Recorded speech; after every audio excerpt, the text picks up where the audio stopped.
We go. So good morning, everybody. It is April 9th, right? Thursday, I think. Yes. It sometimes feels like a fog these days.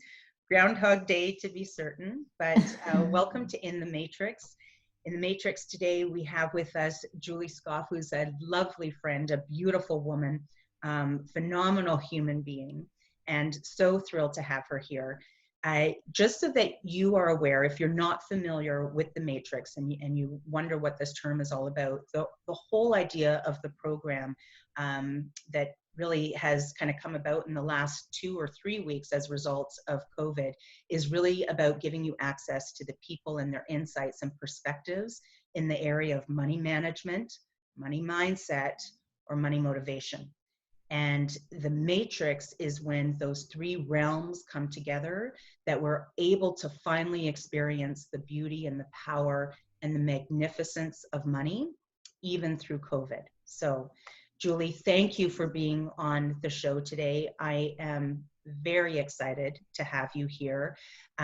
Julie is actually calling in from Georgia, from the States. I know a lot of the people on our call are from Canada, and one of the things that I love about speaking with Julie when I'm just chatting with her and chit-chatting is she's often outside, right? You're outside and the birds are flying by and the trees are swaying, and I feel like I get a little mini holiday when I'm speaking to Julie and just transported into another world. So Julie, just a little bit about her: internationally known meditation and stress management coach who needs some stress management right about now, a registered nurse and Reiki practitioner, and she is the founder of Sacred Simplicity.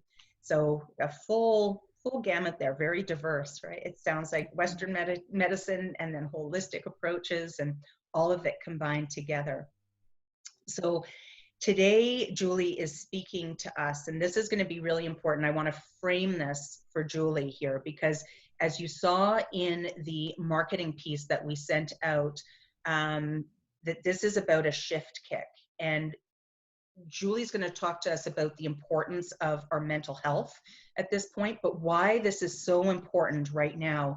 I know that many of you that are watching, you're entrepreneurs, and as entrepreneurs, we can tend to be the A-type, driven, go individuals. And yesterday, we were also speaking with Jolene Watson, who was talking about how many of us are shifting, our personality types have flipped in the middle of acute stress. So I'm coming at this from my perspective, but I know many of you out there are resonating what I'm currently experiencing, which is get the list, go, turn on, make it happen, like get this figured out. And what I love about Julie's perspective is that she's a lovely, beautiful human being, but she also gave me a kick in the pants the other day saying, Taunya, you know better. This is the time that you need to prioritize your mental health first. It's not the afterthought, it is the forethought. So she's like, no more Mrs. Nice Guy, right? Like, it's like this, it has to get done. It has to get done. So I'm mentioning that right now in the recording because I know a lot of you are still in that go mode and you're thinking mental health, mindset shift, you know, that's going to come later when I have more time. This is what you have to do now. So if you're watching this from the recording, there's no such thing as being too late to the party, but know that this is priority number 1. So with that being said, Julie, let's talk a little bit about really the mental health piece and a little bit about the bias, because I think there is typically a bias. I know a lot of people on the call get meditation, but let's just talk about preconceived ideas around mental health, meditation, calming ourselves, that whole piece, and why that's hurting us in this time right now. Absolutely. Well, good morning. Thank you, Taunya, for having me. Thank you to everybody who's listening in and watching. I feel incredibly blessed and honored to be able to be here and have this conversation, this important conversation with you during this incredible time that we're all facing, right? It is my hope and my wish that I'm able to lend some insights in regards to taking care of our emotional and mental well-being. it's also my intent as well to help you cultivate a sense of inner peace and inner calm amongst the chaos, because it's possible. So right now, our worlds have been turned upside down and our lives have been disrupted no matter where you're at, right? And so many people are struggling with an immense amount of anxiety and fear, and it's consuming our minds. And I think this uncertainty that we find ourselves in is creating a state of overwhelm that people may not necessarily know how to word it or describe it, but they don't know what to do with it and where to go with it. And I do feel as if we are all being forced to shift into a new way of living our lives. So it's what I was telling Taunya the other day, that I feel like the universe is giving us all one big great shift kick. So we will either, it's you either embrace it or you resist it. Mm-hmm. But ultimately the choice is yours, right? Mm-hmm. And whether we want it or not, it's happening. So somebody may ask, well, what is the shift? What is the kick? What am I supposed to do with it? I believe it's one of the greatest opportunities occurring right now. And that is, if we step back and look, what is happening to all of us collectively? What are we being forced to do?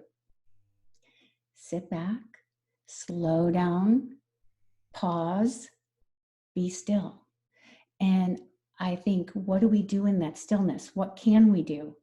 And it's an opportunity that we can finally rest, relax, refocus, reshift, reassess, realign, and reevaluate what is truly important in our lives, and then be able to move from this new space forward and upward, right? So that's the shift. Yeah. If we embrace it, right? So can I ask you, because we're talking a little bit about this, I know that we oftentimes use the words fear and anxiety right now. I also know for myself and other entrepreneurs that, clients that I've been working with that have been looking at pivoting their business, that they're not feeling fear and they're not feeling anxiety. They are feeling like, and again, this might be to Jolene's point about how we switch, but they're like, this is the time. I'm ready to seize this moment. This is what I was built for. This is where I turn on. And I think, though, what I'm hearing you say, and so I just want to make this subtle distinction for those that are listening, is that might be our brain's way of dealing with fear or anxiety, but we haven't labeled it as that. Correct. We've labeled it as it's time to go, right? Mm-hmm. So when you were just saying that, that's when I realized, I need to watch that language, because I've been saying to myself, I'm not fearful. I'm not anxious. I'm completely driven now, probably more driven than I've ever been. And then hearing you talk, I'm realizing that might be my brain's way of coping with fear. I haven't labeled it as fear, but it's still, it's a coping mechanism. It's not the excuse, it's the coping mechanism.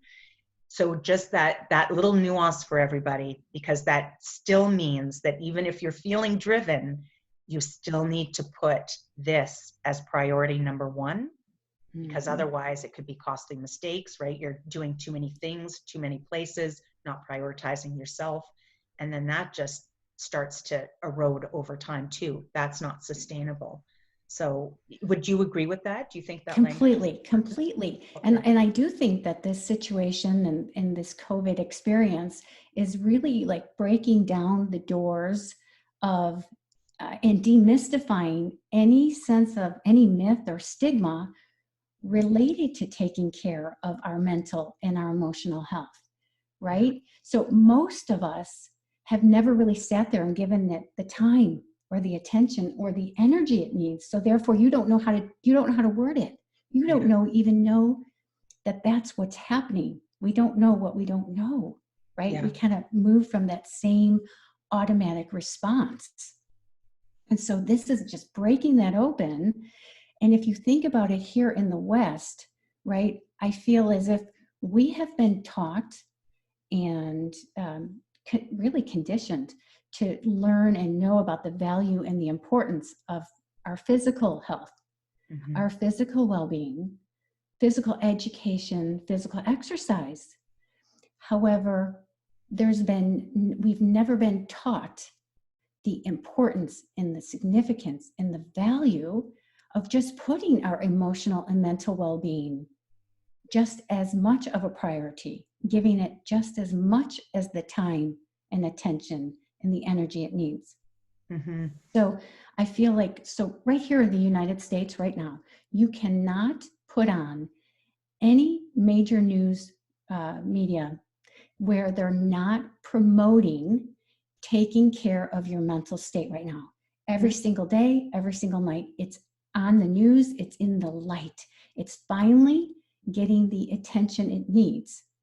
And literally 3 days ago, the President of the United States stood at the podium and announced he's now working with hundreds of different mental health organizations to try to come up with tools, techniques, and ways for people to cope during this time right now. Wow. I mean, this is unprecedented. And I think I was telling you the other day how it excites me. Yes. Because it's something that I've been talking about for over a decade. Yeah. The importance and significance of it and how we don't give it that time and attention it needs. And now we are. It's like coming into the light. Right. So Julie's, for those that are watching, Julie's like my soul sister. And we, both of us were excited because Julie, in the space of mental health, just like she said, right, trying to advocate, trying isn't the right word, advocating for the last 10 years on the importance and significance of it.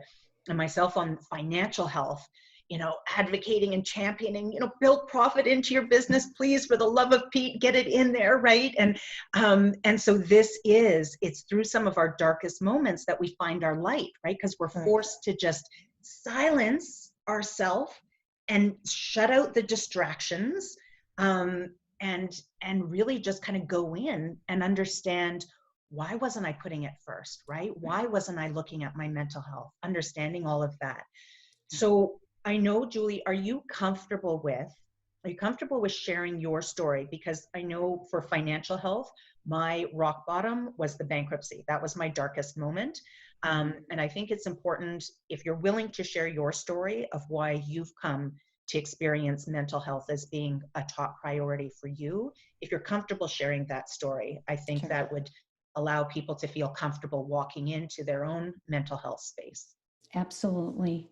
Well, it was over a decade ago, and I will never forget these words I heard.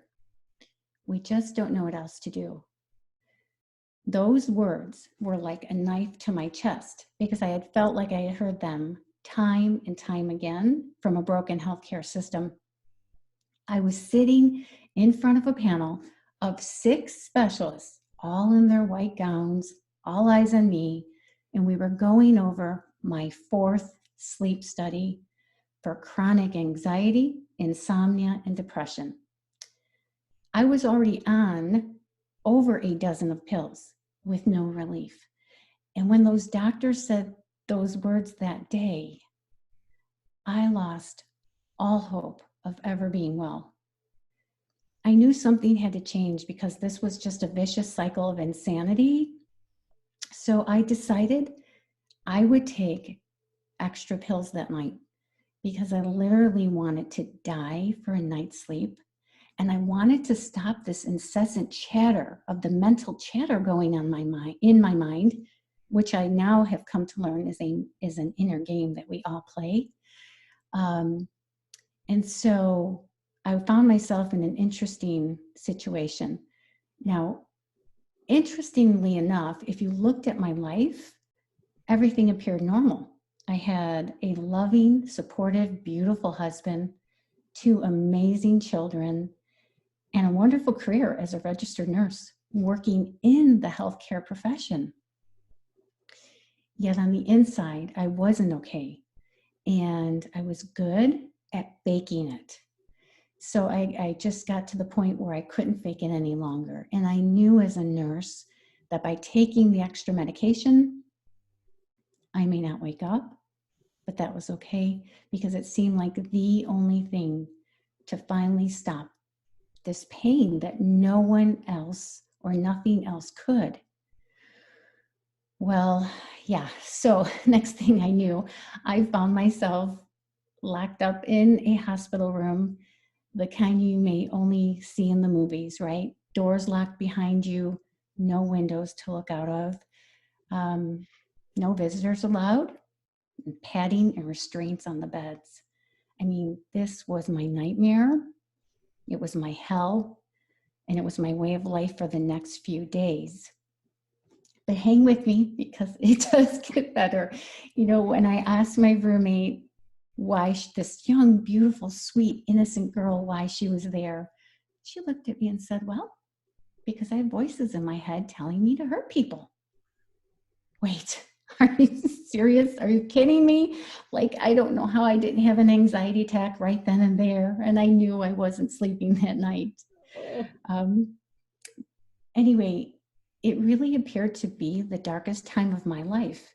Yeah. And I know how incredibly hard it was for my family and my friends to witness this. Yeah. But something incredible took place there, and hope was found. And I vowed in that hospital room to get myself out and find new and alternative ways to heal. And that's exactly what I did. I got out and I ventured into alternative modalities, something different than this conventional approach that how we treat all of this, the mental faculties, right? Massage therapy, sound therapy, acupuncture, crystal therapy, aromatherapy, Reiki therapy, you name it. I was trying it. That was it. Yeah. But it wasn't until I came across this one approach that became the game changer for me. And that was the miracle of meditation and mindfulness. Wow. Like, it literally transformed my life. And did it wipe out? Did the pills stop too once you moved into meditation, or did you do both for a bit and then the pills slowly subsided? Sure. So because I knew, like, when I had my first meditative experience, and what I mean by that, it's very challenging to describe when you get in the state of meditation. It's all of that mind chatter that I was talking about, whatever it may be. It could be fears, anxieties, worries, that go. It didn't matter. It was just constantly going on, and I didn't know how to manage my mind. I didn't know how to manage my thoughts, which then it didn't allow me to manage my emotions, because the emotions come from the thoughts. Right. So, and then behaviors, right? Actions and then the behaviors, that. And the behaviors, and then you get the results in your life. Yeah. Right. Yeah. And so when I had my first experience, I was able to transcend all of that. And it was just so beautiful. It was so incredibly peaceful. It was so loving, so healing, so powerful. I mean, just profound, that I said, I'm in. This is it. So I meditated. I'm sold. Yeah. This is my why. This is my why, right? Yeah. And I remember coming out and telling my husband, I didn't know exactly how to describe it, but I said, I felt like I took a walk with God. It was the only way I knew how to describe it. And so I would meditate for 3 hours a day in the beginning. Oh. Wow. I just knew I was this was something I had never experienced before. So this was it. So thank you. Thank you for sharing that. First of all, thank you for feeling like you've got a safe space to be able to share that story. Absolutely. I think it's important for people to hear, right, where this impetus comes to share the tools that you've been able to learn, right, and when I say tools, I'm just the importance of meditation overall, Yeah. right? And the significance of it and the role that it can play in altering our life. And when you were speaking, it reminded me that yesterday with Jolene, we were talking about the acute stress and how we flip, as I've mentioned, but also how a lot of us are still in that space. And then we did start to talk about chronic mental health. And I think what I'm loving about what you're saying, and I think why this is such a great follow up to what Jolene was talking about, is that it's if in now we take these actions to look after our mental health, that it doesn't necessarily need to get to the chronic stage. Correct. Right? It's when we Correct. avoid it that's when it's going to have a cumulative impact. I don't want to say it's going to be harder to fix, because I don't think that's the truth, but the cumulative impact is obviously not going to feel great on you, right? So catching it now before it becomes into this chronic piece. Is that right? Exactly. Yeah. Okay. So transcending, wouldn't that be lovely right about now? Well, it is for you. I'm working on it. I was telling everybody in the call here that I made my bed this morning and I did my meditation and all of these things that I knew were going to put me on a healthier path to just a healthier day. And it was interesting because when Julie and I started talking this morning, I was Julie, I was saying how beautiful she looked and how it looks like she's been on holiday. And then we got into this world about talking about being on vacation and what that feels like, and how, the whole self-care thing doesn't feel like a chore when you're on holiday. You just get up and I was talking about my experience in Maui, where it's like you just feel like running on the beach, and then you stop for a bit and you sit and you run again, and you're drinking pineapple juice and coconut juice, with love and appreciation instead of the sugar and the right. It was a very different space. So let's talk about, let's go into why this transcending, obviously this is important now. So can we talk about the importance and the relevance of it, and then kind of move into some hows, like how can we start to get into this space, and maybe what is meditation? Because I know a lot of people, it means different things to different people. So sorry, that was a loaded question. So that's okay. Just talking about why it's so important now more than ever, and maybe we've already talked about that, but then moving into what is it specifically, and what is your pathway to get there? Sure. So psychology, I'm just going to touch a little bit on psychology, right? And they tell us that the average person has 80 to 100,000 thoughts a day. And I will be the first to admit that I agree with that completely and wholeheartedly. And so you may have heard the concept of that. We all have what's called a monkey mind, meaning, right, a monkey swinging from tree to tree. Well, our minds are swinging from thought to thought to thought. And if we have that many thoughts going on, how are we able to discern and move forward in a clear space, right, with clarity? And so I liken it to a snow globe. You may remember at Christmas time, I had a Christmas ornament with all the glitter, and you could take a snow globe and you could shake it up and you see all the bits of flakes floating around. While that is beautiful, if that's our mind, if we relate that to our mind and have all those thoughts going on, we don't know that we're not seeing clearly. So what do we know we have to do? If I put the snow globe down and just let it be still, all of those pieces float down, and it creates that space of clarity. So what I found with the meditation, after practicing for some time, now you had asked me about the meditation, it was in 8 months' time, that consistent practice, I got off all medication and became well. Okay. All medication. So this idea of meditation, the more I meditated, I found myself, number one, my concentration became heightened. So it's like the 4 C's, what I call the 4 C's. Your concentration becomes centered, because what you're centering on in meditation is your breath. I mean, we breathe all day long and almost never think about it, right? Right now, there are people in hospital rooms short of breath. So when you don't have your breath, then you're aware of it. You're acutely aware of it. So right now we take our breath for granted, yet it is one of the most powerful tools we have to align ourselves into a space of peace and calm. Because when we're stressed, we're tense, we're anxious, we're going, we become so constricted. And our breathing, now this is unconscious, right? Our breathing becomes shallowed, becomes quick, and it really intensifies those emotions. Whereas when you become more relaxed and you take long, slow, deep breaths, you allow your breathing to go deep down into your abdomen versus up here tight in the chest, you become much more focused. So your concentration is on your breath. So my concentration became better, where my mind's not going all different directions, right? Plus, we're trained to multitask anyway. So this helps you kind of get focused. Then from that, like the snow globe, all of those thoughts come down and you become more calm, right?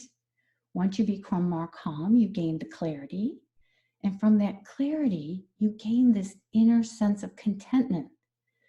So now you then, again, it's about then moving forward and upward from that space. It's so empowering. It's so empowering. So are those the 4 C's then, Julie? Concentration, calm, clarity, and contentment. Correct. And it takes you through that process.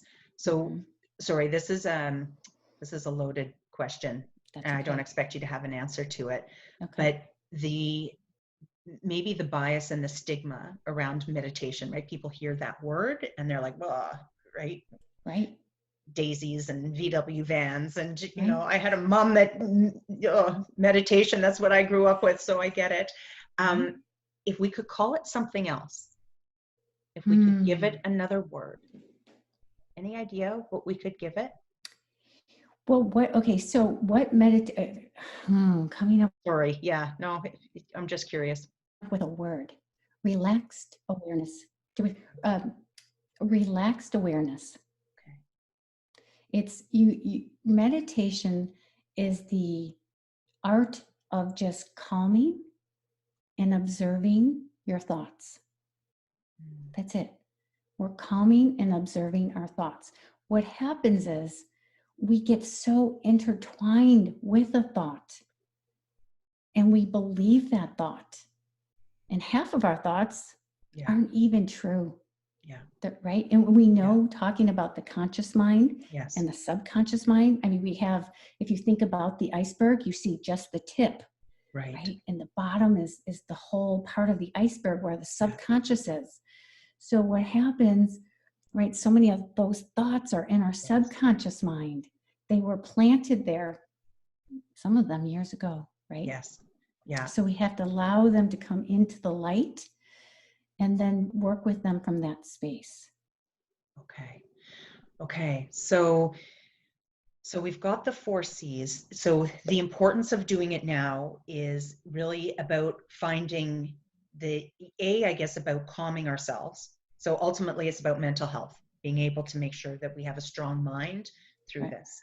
Right. Then from that, we find a new state of, like you said, the calm, right? And the clarity and contentment, which I think a lot of people are seeking right now amidst the chaos and the confusion, perceived chaos and confusion.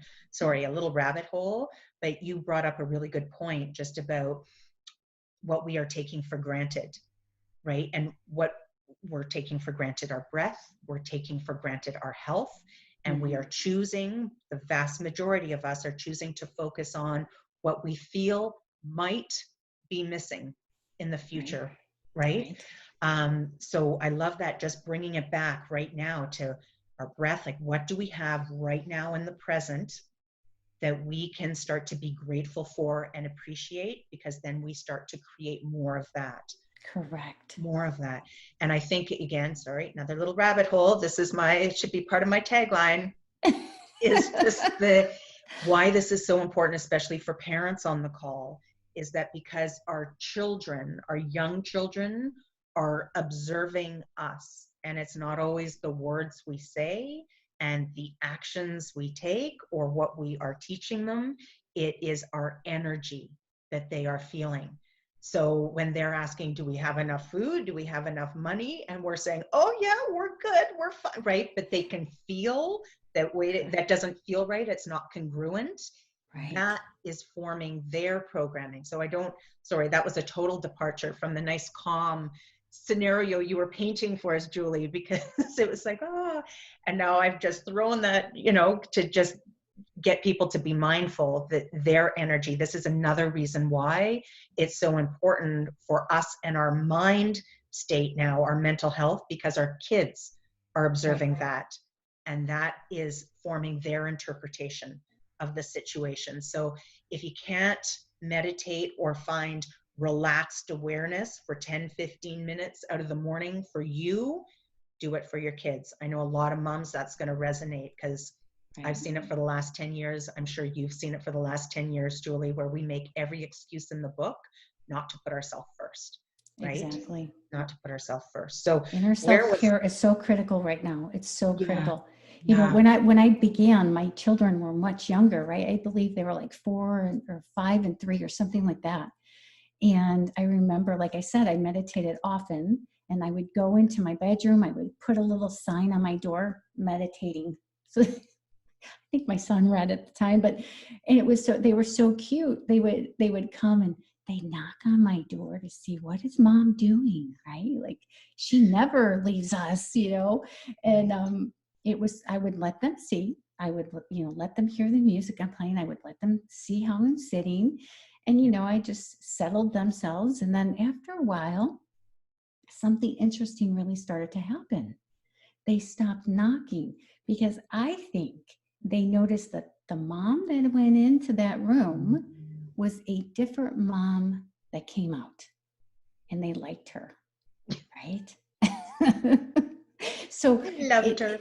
It's just one of those, whether you're a parent, whether you're an entrepreneur, whether you're a sister or brother or a mom or dad, like whatever you are, a manager, you become more of that, just in a better way. Just better. Just like better. Everything just flows a little bit easier. Yeah. I think it's a extremely important tool or message to share with our kids right now, that self-care is number one, right? Like, put you first. So kids learn by seeing what we do, right? And it's those actions too, right? So if we demonstrate it for them, then they see that we're congruent with the messages that we're giving them too, right? So again, just another really important reason to put ourselves first, because then we start to share that message with our kids. You have to have that awareness though, right, Taunya? Like, yes. Otherwise you don't know what you don't know. Like, if I look back at my story and what I was going through, I didn't know that there was a way to manage my mind. I didn't know there was a way to manage my thoughts and my emotions. I mean, if we really, really think about it, right? The way we approach mental health in this day and age, if it was working, we would all be like high in life, right? We would be drunk. We would be ecstatic. We'd be walking around. Everything would be good. Our businesses would be great. Everything would be flowing. And yet we know that suicide is at an all-time high, right? Anxiety and depression are at an all-time high. The amount of medication people are taking is at an all-time high. So how we approach it isn't working. And that's what I learned over 10 years ago. I didn't need a pandemic, right? I had my moment that shifted, that pivot that said, oh my gosh, we're not doing this. I mean, I would question the doctors. Wait, what are we doing here? I'm sitting here writing out one prescription after another, seeing every patient back in the days when we had charts and everything wasn't computerized, right? Anxiety, depression, anxiety. I mean, regular, average, intelligent people suffering behind the scenes in some way, right? Looking for that quick fix, give me that pill. And yet it's not working. Yeah. So that's why I became so passionate about finding new ways to supplement that and how to bring that into the light for people. Because if you don't know it's available for you, you don't know to go after it, to work at it. If you don't know there's a gym around the corner of your house, you don't know how to get there. Yeah, for sure. And I think too, that the society that we've lived in, including even, when it comes to financials, we've always been addressing the effect, not the cause, right? We've been always trying to just, okay, well, let's just heal that effect, put the Band-Aid on that will, and it's in moments like this that we realize that those Band-Aids were never designed to actually heal the root cause of why we're in the situation that we're in, right? And I'm going to throw this out there. I didn't process this or fact check this before I'm throwing it out, but I suspect that the majority of our external environment that we're living in, the majority of our environment is based on our mind, right? And where, just like you said, it's our thoughts equal our emotions, equal our habits, equal our behaviors, equal our legacy. Like it's all just a ripple effect, but it all starts here.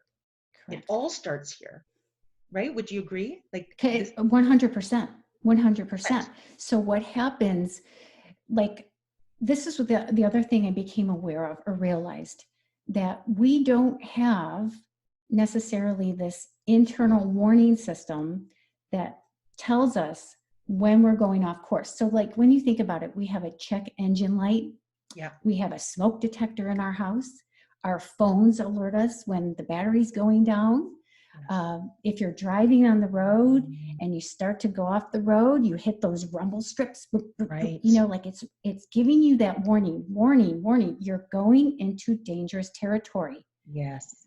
I didn't have that mechanism to say, wait, that thought is going to take you into a particular emotion, which is going to take you down a particular behavior and action, which is going to lead to a result in your life that you're going to say, how did I wind up here?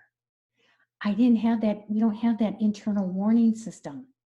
Can we make one, do you think? Well, it's there. So the meditation I found gave me that ability to discern. So like right now, my mind will still want to go down that path because that's the way the mind is. So now I know, oh, there you go, Julie. There, you're going down that path, down that thought. You're believing that. Is that even true? Like I now have that warning system internally. Where is it located? I have no idea. I just know I now have it after having practiced over and over and over. Do you think, and then I want to come to a question just on the clarity.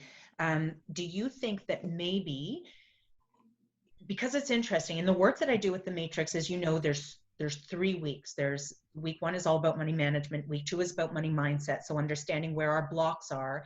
And week 3 is about motivation. So getting into emotional alignment, which is all just about, we talk about these tools like meditation and how we need to be very conscious and aware of our thoughts and make sure that they're healthy. And where I've always experienced the drop off in the course is in week 3, right? Everyone's like, go, go, go on get the budget done, go, go, go on finding the blocks and what our parents taught us in our programming. And then when it comes to week 3 in getting your brain healthy and getting it aligned, everyone drops off and they're like, that's too easy, right? Too simple, too woo-woo, too whatever it may be. So I am wondering if one of the rumble strips, if a rumble strip might be that if you're making an excuse not to do it, if you're making an excuse not to meditate, not to prioritize mental health, that's your first rumble strip. Sure.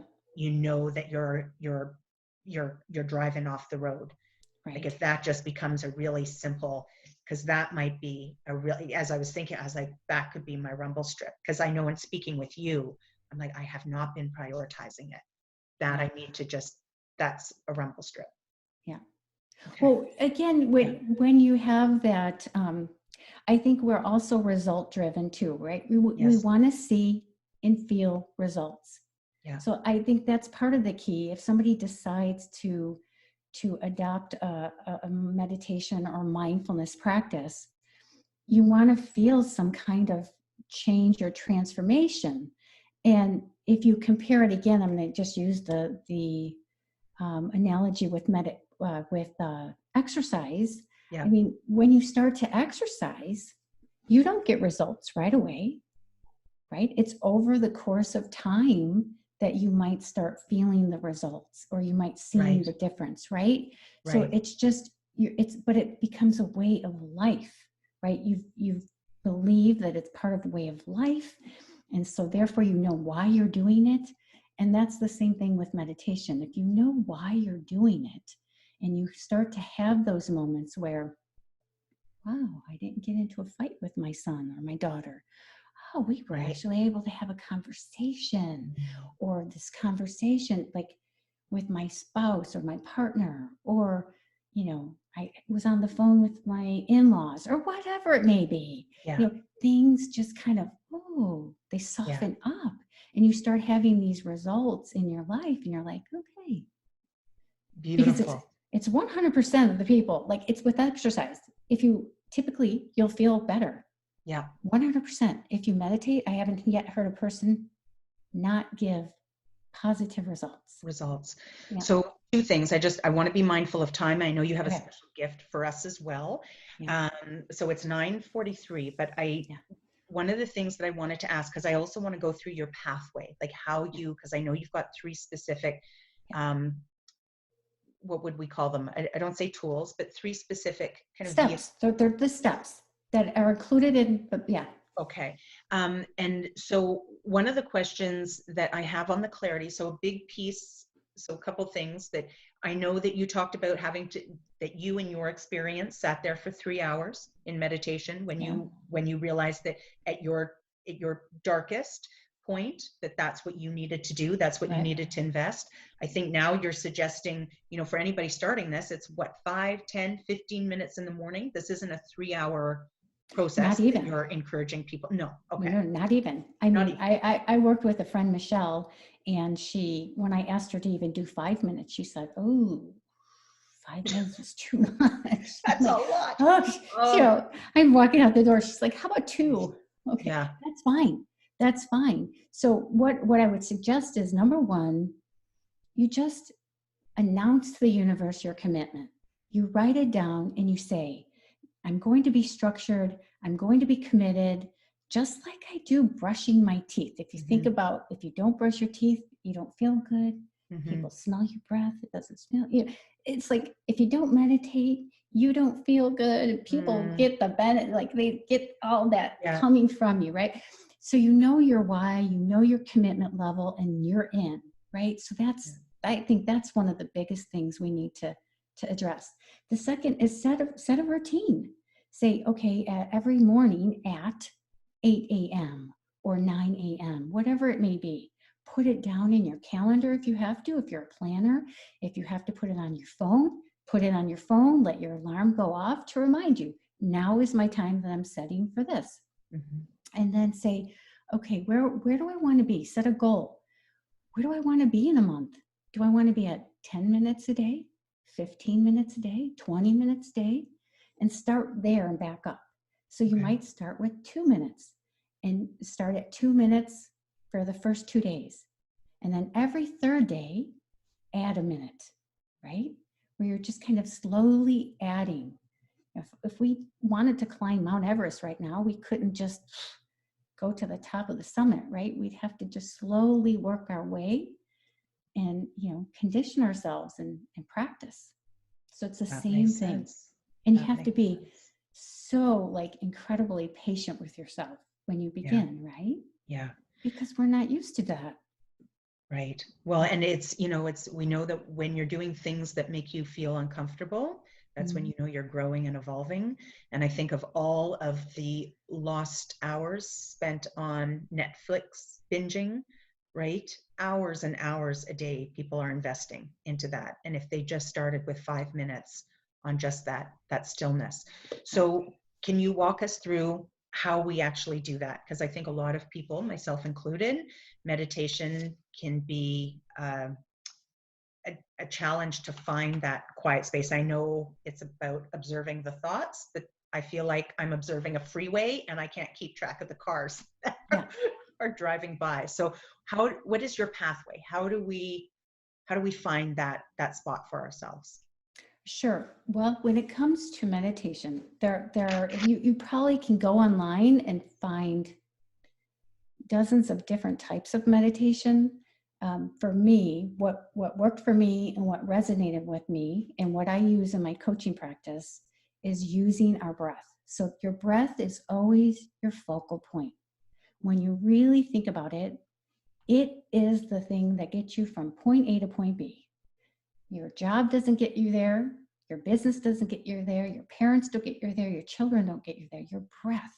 So at any time, you can always bring your awareness back to your breath. So, first you have to do all the logistics, like make sure you're in a quiet space, make sure you're comfortable, you have comfortable clothing on, you're setting the time, no distractions, like that. And then you may incorporate music, right? Music is one of those pieces that helps many of us to help make it easier to calm our breath and to calm our mind. So I do appreciate having music playing. And then, using my guided meditations, like I guide you, right? I'm able to, using my voice, to help bring your awareness, because whenever you tell somebody, don't do something, what do? We do more of it. So if you sit there and say you're going to meditate, don't think, yeah, that doesn't work. So what it's about is saying, okay, how can I just watch my thoughts? So what I get you to do is focusing on your breath, concentrating on your breath. So you're really thinking. You're watching your breathing. So you're thinking, but you're in a forced state of thinking on your breath. You see, so that one focal point on your breath helps you to start calming down unconsciously. Okay. And then visualizations, I help you maybe visualize different aspects that may be going on in the meditation to help with all the cars running through there. Right. We're going to bring it back. Remember, we are the masters of our mind. Our minds are not the masters of us. Okay, so we're going to get to that space. And then just being mindful, like the three paths in my program I utilize always are meditation, mindfulness, and mindset shifts. So mindfulness says, how can I be mindful and aware of this moment? What's going on? How can I engage all of my senses? How can I be here right now, just with my breath? It's like we were speaking about holiday and vacation. Why do I have to give that time, my relaxation, to a holiday or vacation when I can do it right here, right now? So being mindful, because our minds love to go to the past or the future, I'm going to train my mind to be right here, right now, in the present moment with my breath. Because your breath is always your anchor point. No matter what you're doing, no matter where you're at, you can be having a conversation with somebody. You can be in the middle of a conference call. It doesn't matter. Within yourself, you could take a big, deep breath in and a slow exhalation out to just get yourself centered, right? Because that tension that starts to take over us, Right. It's that warning. Is the rumble strip going? So we use our breath. So the breath can be done outside of meditation as well, it sounds like throughout the day, it's a reset button for you as well as anchoring. Absolutely. Okay. And mindset. So mindset is just right. It's what the word means. Our minds get set in a particular way. So we don't ever question how our mind is set. Does that serve us? or is that bringing us down the wrong path? We never question that, right? I'll just tell you about a client I work with, Carrie, recently. She said to me, "Why am I so emotional?" And I said, "Well, I'm thinking because we have so many thoughts that generate so much emotion." But they said, "Tell me a little bit more about what are you talking about?" And she said, I go, "Give me an example." She said, "Well, I'm out bowling with a group of friends and I kept throwing gutter balls," she said, right? And she goes, "And the next thing I know, I just started crying, like terribly. And I just wanted to quit the game." And so it was very interesting, right? Because she's having the emotion, I know that she's having a thought prior to the emotion. So I want to dig a little bit deeper and investigate what's the thought. And I said, "Well, let's just revisit that scene." And I had her breathe, relax, go through it because I knew her mind was set in a particular way. And I had her imagine picking up the bowling ball, going to the end of the lane, letting the ball go, and then watching it go into the gutter. And I invited her to come up with a new thought because when I had asked her what thought she had that made her cry, she looked at me, sat for a moment and paused and said, "I'm a failure." Right? So we have these thoughts. I'm a failure. I'm not good enough. I'm not worthy. Right? And so our minds get set on believing that. And if you don't know you're set that way, again, going down that pathway causes the emotion, Right. causes the action that she wants to quit. And then she has the result in her life. That can go across the board and anything. If you think you're a failure in your business, with your spouse, as a parent, on and on and on. Yeah. So again, I invited her to play it all out again and come up with a new shift her mind. We're going to shift that mindset. What's a new way you can perceive that moment?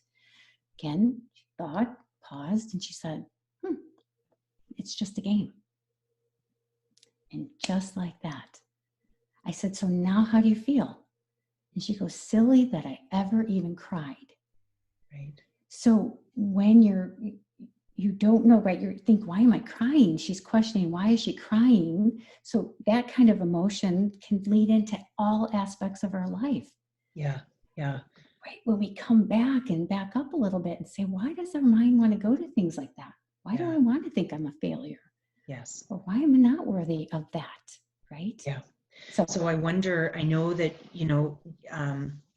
tell me what you think of this, because I know in the Matrix, when we start exploring all of the triggers in week 3, right? So again, those emotional triggers. So this might be too deep and it might not fit in right here, but I know that the emotional triggers are they are a flag, or they're indicative. They're really just paths that show us what's in our programming. correct. So just like you did with this client, is that then she ends up with this thought of, "I'm a failure." And one of the things, and again, this might be too weighted at this point, but oftentimes what I'll share with clients in that moment is that if they can go back and then they understand some of their programming, they know where that language came from, right? It might have been poor grades, or it might have been that, nothing was ever good enough when they were, whatever that programming stems from. Right. And then it's about shifting it for them and saying, what do you most need for yourself? Like, if anybody could say anything and do anything for you in this moment, what would that be, right? So it might be that friends would say, "Oh, you're doing a great job," or, "Oh, it's okay," or, but the way that you held that ball was perfect, right? Or your form was, whatever it might be. It's what can we do for ourselves in that moment then, right? It's about, no, it's here's what I was doing really well. So it might have gone in the gutter, but I was doing all of these other things beautifully. Right. And just showing up for yourself in that moment. Because I think there's such profound, we hide from those emotions so often, right? And it's those emotions that can show us what's at the base of that programming, because it's not just, my guess is that it's not just her bowling, right? Correct. It's probably in her relationship with money. It's in her relationship with her kids. It's in her That's it. relationship with her spouse, that she just feels like a failure over and over and over again in so many Right. different areas. So our three, we've got the meditation, the mindful, the mindset. It sounds like the mindset is really about being aware. It's about finding those Exactly. rumble strips. So if you're finding excuses not to do it, not to prioritize mental health, if you are, and I know we talked about this yesterday on the call, but does this thought actually serve me? Right. Is this working for me or not? And if it's not, then that's a rumble strip. So it sounds like hit your reset button. So maybe your breath, Yeah. right? In that moment. Is that right? Yeah. Yeah. Yeah. Okay. Um, and then so starting off the day with meditation. Do you recommend meditation at night too, before we go to sleep? Ideally, if you can get to 15, 20 minutes a day, twice a day, that would be ideal. Okay. That would be a nice goal to work toward. Okay. But at this point, what our conversation is about is Yeah. just bringing it all into awareness and into the light, that now is the time to prioritize it. And this is Yes. one, this is one type of approach that can help that, right? Because Beautiful. we need to start, again, we're even working as a nurse, right? It's like, why are we not given an anatomy and physiology book? Like, we don't even know how our bodies are made up.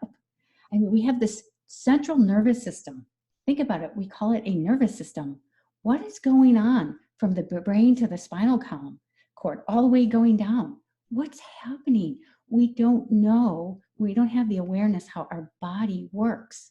So right now, like I said, I just think we're in such an amazing time of opportunity to just, if anyone's listening right now, and if they take away one thing from this conversation, it's that they're going to give themselves the permission right now to finally put their emotional and mental well-being on the front burner of their life, and to give it the attention, the time, and the energy that it needs.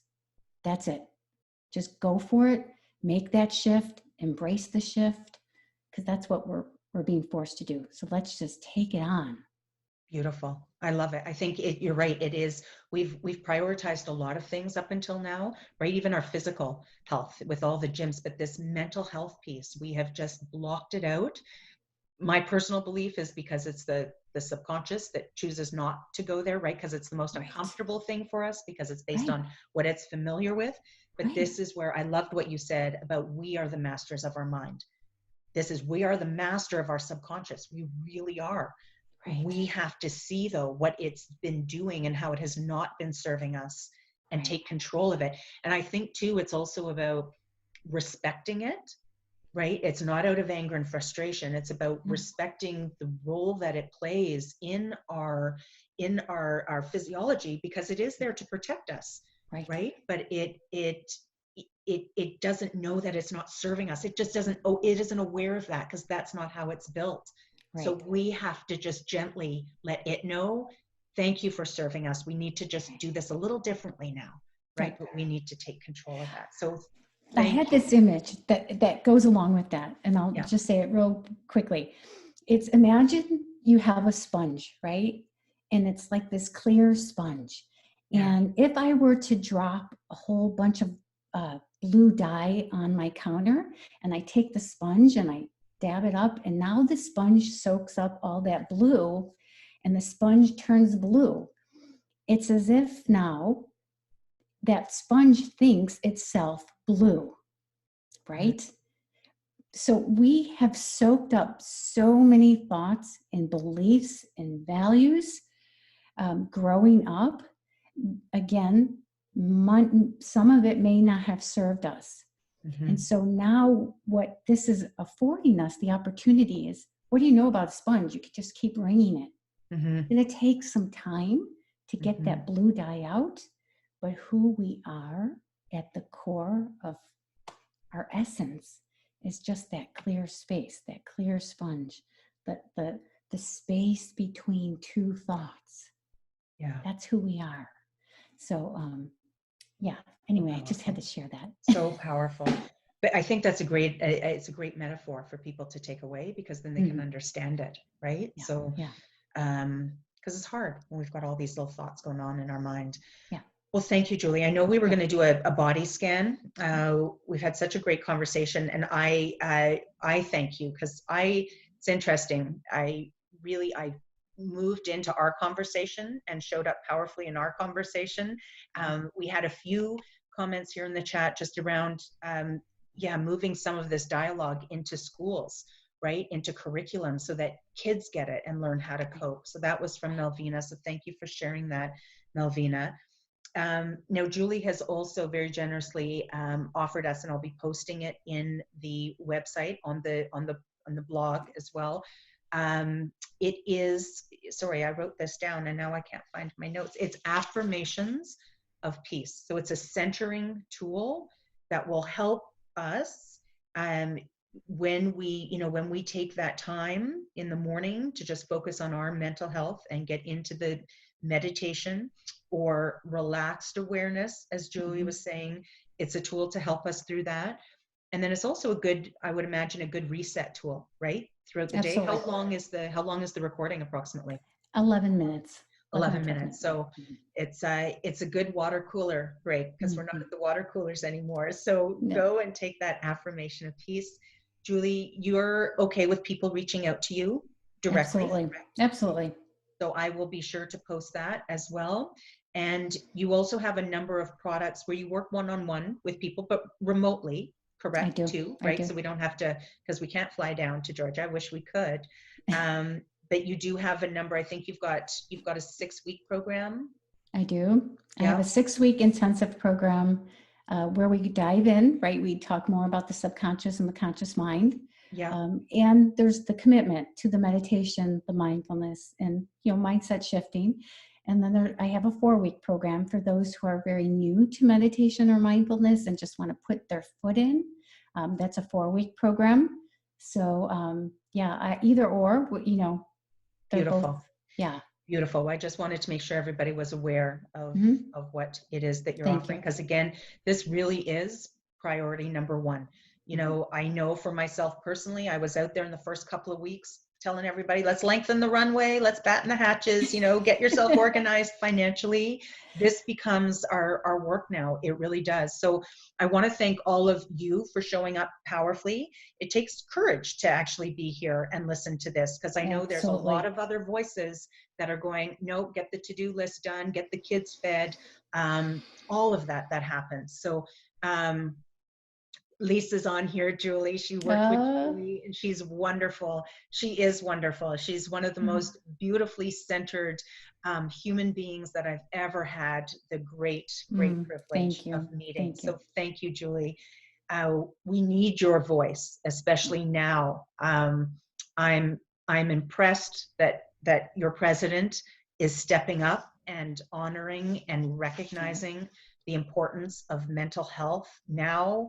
I don't want to say more important than ever, but it is priority number one for sure. It's always been important. We just didn't see it because we're just so unconscious, right? Everything's okay. We're going to piece it together. So, and sorry, I saw one other chat coming in here. I just want to make sure, Shannon, you're so welcome. Thank you for being here this morning. Thank you to all of you. Thank you. Tomorrow, we shift gears tomorrow. Sorry, Julie. We shift gears. Doing. But we do have Katrina German on tomorrow. And I know Julie and I have talked about this. I had the great pleasure of meeting Julie. We met in November through an online program called Stage to Scale, Scale to Stage. Stage, okay. And we both had to try to find, it was about taking our message and sharing that message. Because as you can see, Julie was really passionate about mental health. I was really passionate about financial health. And one of the most frustrating things I found was just trying to figure out what tools, what equipment, all of the technology pieces, because it was a little overwhelming for me. So Katrina's coming in tomorrow to actually calm all the chaos and to share with us her top picks for online course software, podcast equipment, website creation, like you name it, meeting platforms, Zoom, all of the options. She's going to go through pros and cons and let you know what the picks are. So quite literally, she'll save you, I know for me, it was about 3 weeks just to decide the online course platform. She'll have that down for us. So I hope you'll join us tomorrow, but thank you for being here today. I really encourage you to share this recording. As Julie's saying, this is our priority now. Let's get out there, let's take care of our mental health and support others as they go through this process, encouraging them to do the same. Yes. Thank you.